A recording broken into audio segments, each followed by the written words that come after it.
எல்லோருக்கும் வணக்கம் நண்பர்களே. ஒரு 10,000 ரூபாயாவது ஒவ்வொரு மாதமும் முதலீடு பண்ணாதான் நம்மளுடைய எதிர்காலம் நல்லா இருக்கும் ஷேர் மார்க்கெட்ல அப்படின்ற ஒரு தகவல். அதுக்குண்டான சேலஞ்ச் என்ன அப்படின்றத இந்த வீடியோல பார்க்க போறோம். ஃபர்ஸ்ட் ஆஃப் ஆல், மிகவும் அற்புதமாக நம்மளுடைய மார்க்கெட் என்பது 178 பாயிண்ட் மேல் நோக்கி ஏறி இன்னைக்கு ட்ரேட் ஆயிட்டு இருக்கு. என்ன காரணம்? என்ன சண்டைக்கு கூப்பிட்டா உங்க அண்ணன் பந்தயம் போட்டு அப்படின்ற மாதிரி பிப்ரவரி மாசத்தினுடைய கடைசியில ட்ரம்ப் அவர்கள் ஈரான் மேல சண்டைக்கு போனார். அதுக்கப்புறம் ஒரு குத்தூசியாக இருந்து உலகத்துல பல மக்களை அவருடைய பேச்சுகளால் குண்டு போட போறோம், பெரிய குண்டா போட போறோம், பெரிய பெரிய குண்டாக போட போறோம் அப்படின்ற மாதிரி தொடர்ந்து அவருடைய வார்த்தைகளால் குத்தூசியாக பல பேர்த்தினுடைய ஷேர் மார்க்கெட் வாழ்க்கையை குத்தூசியால் குத்தி விட்டாரு. பொருளாதாரம், பல நாடுகளினுடைய பொருளாதாரம் மிகப்பெரிய கும்பாயிட்டு இந்த வாருக்கு இல்லையா ஒரு எண்டு அப்படின்னு நாம கலங்கி கொண்டிருந்த நேரத்திலே ஓகே முடிச்சுக்கிறேன், ஈரானோட நான் போடக்கூடிய சண்டையை நான் முடித்துக் கொள்கிறேன், ended the war with Iran அப்படின்றாரு. அதாவது இவர் என்ன சொல்றாருன்னா, இப்ப சொல்லக்கூடிய வார்த்தை அவ்வளவுதான், இனிமேல் நாங்க ஈரானோட சண்டைக்கு போகல அப்படின்றதையும் சொல்லிட்டு, இன்னொரு அப்படின்னு சொல்லிட்டு போட்டு விட்டுருந்தா கூட பரவாயில்ல, அதையும் சொல்லிட்டு ஈரானும் ஒத்துக்கிட்டாங்க, நாங்க போட்ட கண்டிஷன்ஸ்கிட்டாங்க. நாங்க எங்கப்பா ஒத்துக்கிட்டோம்னு அவங்க ஒரு தனி ட்ராக்ல பேசி கொண்டு இருந்தாலும் ட்ரம்ப் அவர்கள் பேசியதை கேட்டுட்டு நம்ம மார்க்கெட் வந்து 178 பாயிண்ட் ஏறி இருக்கு. இதுவே நம்மளுக்கு பெரிய விஷயம்தான். நீங்க வந்து குளோபல் மார்க்கெட் செலவுக்கெல்லாம் நீங்க ஆசைப்படக்கூடாது. ஜப்பான்ல 2.25% ஏறி இருக்கா, காஸ்பி 4.5% ஏறி இருக்கா, அந்த அளவுக்குலாம் நம்ம ஆசைப்படக்கூடாது. இமாலய செய்தியே வந்தாலும் நம்ம மார்க்கெட் வந்து அப்படியா சரி இந்தா ஒரு 150 பாயிண்ட் வச்சுக்க அப்படின்ற மாதிரி தான் நம்மளால ஏத்தி விடுவாங்க. சத்தியமா நான் என்ன சொல்றேன்னா, என் மனசுல நான் என்ன நினைச்சிருந்தேன்னா, ஒரு 500 பாயிண்ட் நிப்டி ஏத்தி விடுவாங்க, ஒரு 23,800 வந்து இந்த வாரத்துல மார்க்கெட் முடியுமோ அப்படின்ற மாதிரி நான் சந்தோஷமா தான் பார்த்துக்கிட்டு இருந்தேன். பிம்பிலிக்கு பிஆபி அப்படின்ட்டு வெறும் 155 பாயிண்ட் தான் ஏத்தி விட்டுருக்காங்க.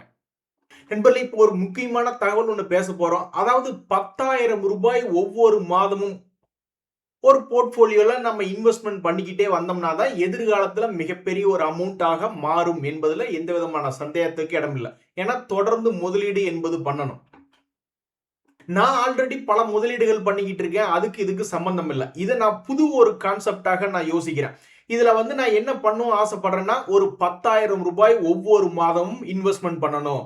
ப்ராபப்ளி ஒரு தனி புது அக்கௌண்ட்டாக எந்த விதமான பிரச்சனையும் இல்லாம இருக்கும். ஒரு ஃபோக்கஸ் பண்றதுக்கு ஒரு நல்ல ஒரு ஐடியாவா இருக்கும். நீங்களும் பல பேர் ஆல்ரெடி எத்தனையோ அக்கௌண்ட்டுகள்ல swing trading, long term investment, short term investment, trading அப்படின்ற மாதிரி ஏதோ பண்ணிக்கிட்டு இருப்பீங்க.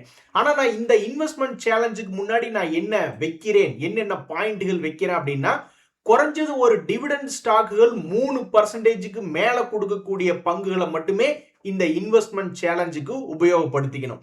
அது இன்விட்ஸ் ஆக இருக்கலாம், ரைட்ஸ் ஆக இருக்கலாம், மல்டி அசெட் ஃபண்ட்ஸ் போன்ற மியூச்சுவல் ஃபண்டுகளாக கூட இருக்கலாம், ஈக்விட்டிகளாக இருக்கலாம். எதா இருந்தாலும் குறைஞ்சது அவனே ஸ்டாக் மார்க்கெட்ல அது ஏறுதோ இறங்குதோ அந்த பிரைஸ் பிளக்சுவேஷனை விட்டுருங்க, அவங்களே டிவிடெண்ட் மூலியமாக ஒரு வருஷத்துக்கு குறைஞ்சது ஒரு 3% டிவிடெண்ட் கொடுக்கக்கூடிய இன்ஸ்ட்ருமெண்ட்களை மட்டுமே இந்த 10,000 ரூபாய் இன்வெஸ்ட்மெண்ட் சேலஞ்சுக்கு உபயோகப்படுத்திக்கணும்.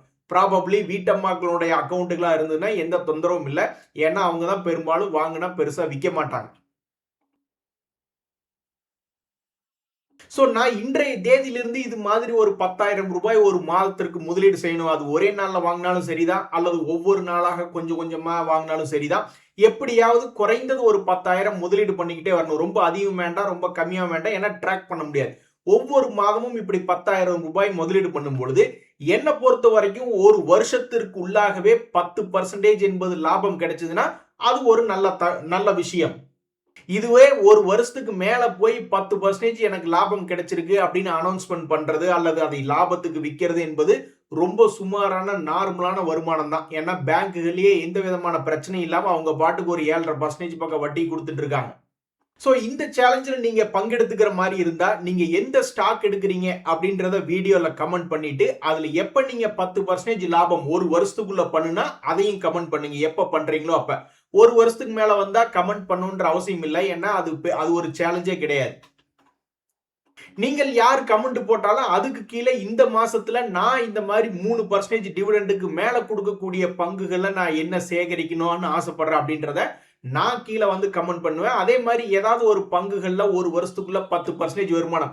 நான்லாம் இன்விட் செலக்ட் பண்ணேன்னா ஒரு வருஷத்துல அவன் பிரைஸ் ஏறுதோ இல்லையோ சிலதெல்லாம் 10% டிவிடெண்ட் கூட வரலாம். அந்த சமயத்துல நான் ஒரு கமெண்ட் போடுறதுக்கு நீங்க யாராவது கமெண்ட் போடும்பொழுது அதுக்கு கீழே என்னுடைய சேலஞ்சில் என்னுடைய இன்வெஸ்ட்மெண்ட்ல எது மேல் நோக்கி வந்தது ஒரு வருஷத்துக்குள்ள 10% அப்படின்றத நான் கமெண்ட் போடுவேன். இதன் மூலியமாக ஸ்டாக் மார்க்கெட்ல எந்த செக்டர்ல யாரு யோசிச்சது முதல்ல வந்தது அப்படின்றது ஓரளவுக்கு ஒரு நியூஸாக ஒரு தெரிய வரும்.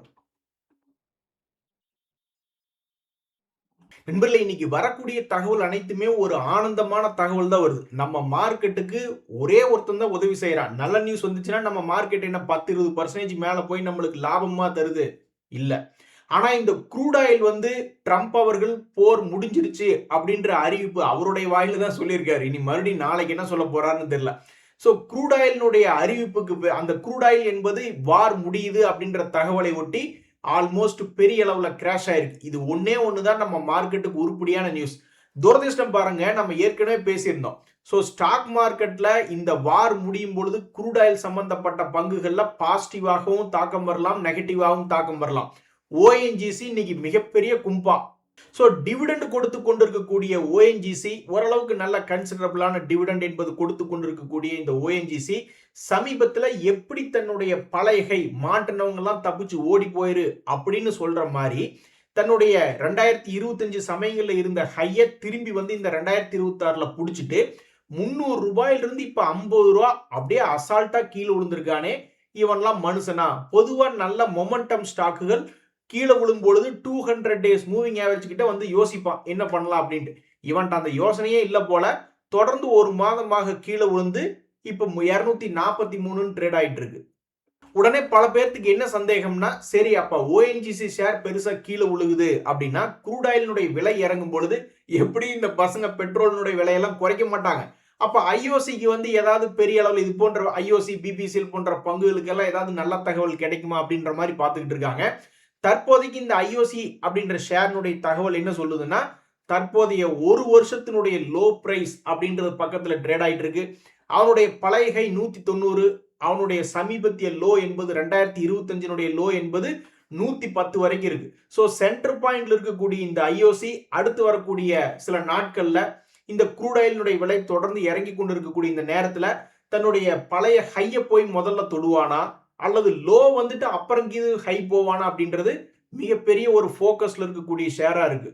சில பேர் என்ன பண்ணுவாங்க, டிவிடெண்டுக்கு ஆசைப்படுறவங்க அவன் இப்பவே வேலை வந்தாலும் சரிதான், அல்லது இன்னும் 2-3 வருஷம் கீழே போயிட்டு அப்புறம் மேல வந்தாலும் சரிதான், அல்லது அவன் மேலேயே வரலினாலும் பரவாயில்லதான், எனக்கு டிவிடெண்ட் ஈல்டு முதல்ல இருந்த பிரைஸை விட அவன் 200 ரூபாய்க்கு பக்கத்துல இருந்ததை விட இப்ப 137 ரூபாயில என்னுடைய டிவிடெண்ட் ஈல்டு கொஞ்சம் பரவாயில்லாம தானே இருக்கும் அப்படின்ற மாதிரி கணக்கு போடுறவங்களும் இருப்பாங்க. சோ ஆளினால் அடுத்த சில வாரங்கள்ல இந்த ஆயில் அண்ட் எனர்ஜி ரிலேட்டடான பங்குகள், கேஸ் ரிலேட்டடான பங்குகள்லாம் பெருசா ஒரு 20-30% பெருசா ஏற போறானா அல்லது பெருசா 20-30% வீழ்ச்சி அடைய போறானா அப்படின்றது தெரியல.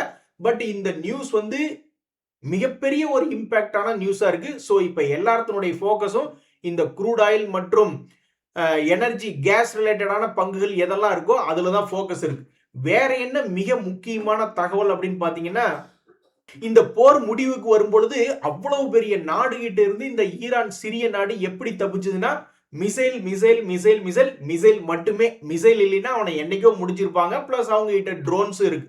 ஸோ அப்ப நம்ம பெரிய டெவலப்டு நேஷன் கிடையாது, அதே மாதிரி நம்ம ஸ்மால் கண்ட்ரிஸும் கிடையாது.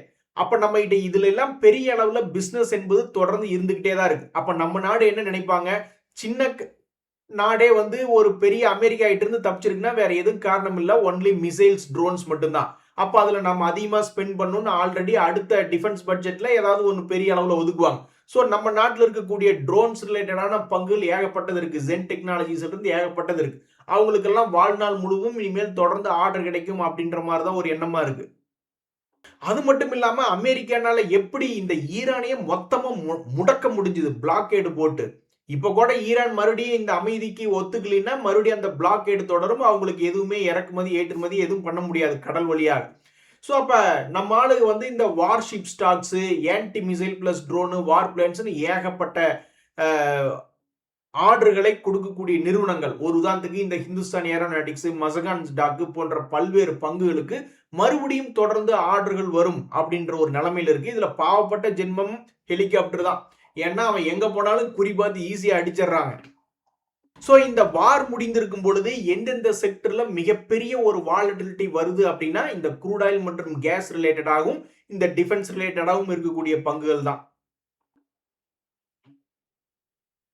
நண்பர்களே, the great news of the day என்ன அப்படின்னு பாத்தீங்கன்னா, ஜூன் 15ஆம் தேதி இந்த வேதாந்தா வச்சிருந்த ஸ்டாக் வச்சிருந்தவங்களுக்கெல்லாம் 4 புதிய ஷேர்கள் என்பது அலாட் ஆயிருக்கும். ஆனா அது அவங்களுடைய போர்ட்போலியோல இப்போதைக்கு காமிக்காது. ஏன்னா அது ஜூன் 15 தான் எக்ஸ்சேஞ்சிலே லிஸ்ட் ஆகி ட்ரேட் ஆகுது.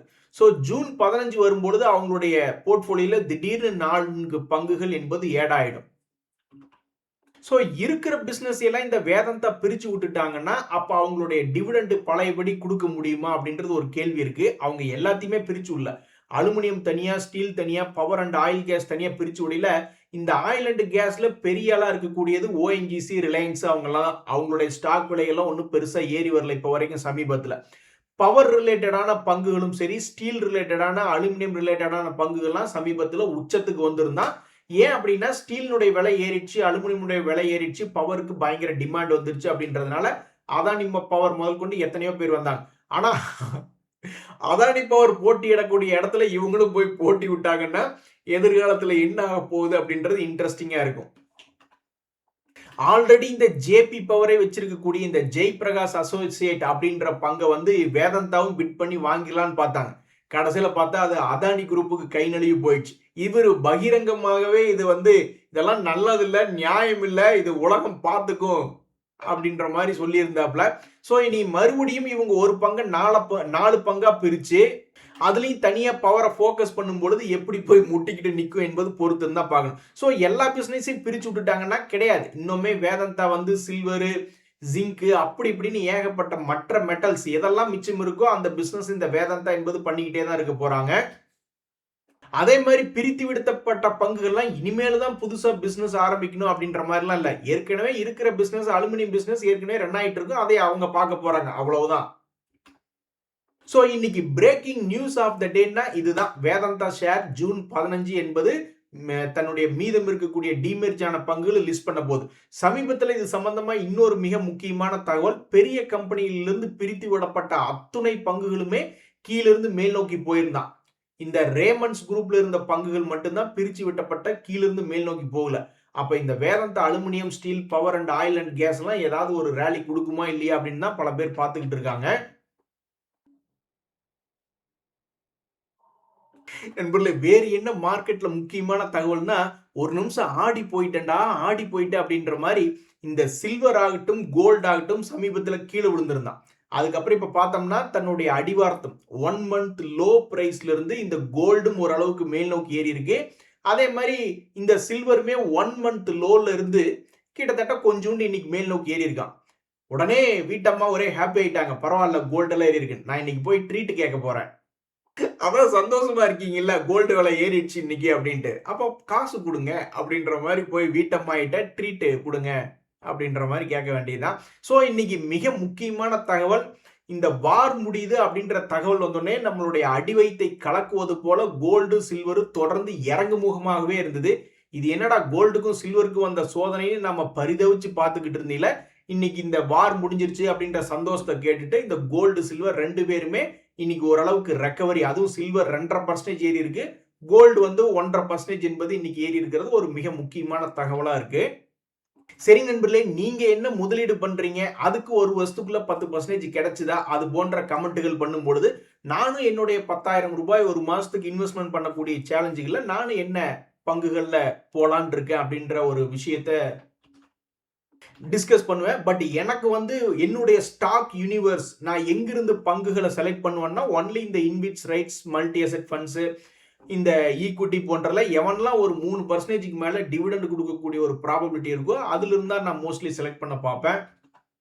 எப்படியோ நண்பர்களே, ட்ரம்ப் அவர்கள் வந்து நான் போற முடிச்சுக்கு போறேன் அப்படின்ட்டாரு. இதை கேட்டு எனக்கு ரொம்ப சந்தோஷமா இருக்கு. ஒரு குத்தூசியா இருந்துகிட்டு நம்ம பின்னாடி பல பேருக்கு முன்னாடி குத்திக்கிட்டே இருந்தார். ஐயா ஐயா வலிக்குதுங்க ஐயா அப்படின்ற மாதிரி நம்ம எல்லாம் ரொம்ப திணறிக்கிட்டு இருந்தோம். சரி ஓகே அப்படின்னு சொல்லிட்டு இனி மொட்டு மலரட்டும், பூக்கள் விரியட்டும், பூக்கள் பூக்கட்டும் அப்படின்ற மாதிரி ஓகே, வாரம் முடிச்சுக்கிறேன்னு சொன்னதுதான் உலகத்துல இந்த நியூஸை ஆக்சுவலா நம்ம கொண்டாடணும். இன்னைக்கு சாயந்தரம் நான் போய் கொண்டாடுறேன் பாருங்க. ஆமாங்க, பல கோடி பேர் பாவம் அவர் பண்ணியிருக்கக்கூடிய வேலையில அந்த போர்னால எவ்வளவு பதட்டம் உலகம் முழுவதும், எத்தனை பிரச்சனைகள். ஸோ போருக்கு முடிவு வருதை நம்ம கண்டிப்பா வரவேற்கணும். கண்டிப்பா நான் இன்னைக்கு ட்ரீட் கேட்க போறேன். இன்றைய தகவல் அனைத்து உங்களுக்கு உதயாந்து எனக்கு மகிழ்ச்சி. ரொம்ப நன்றி. வணக்கம்.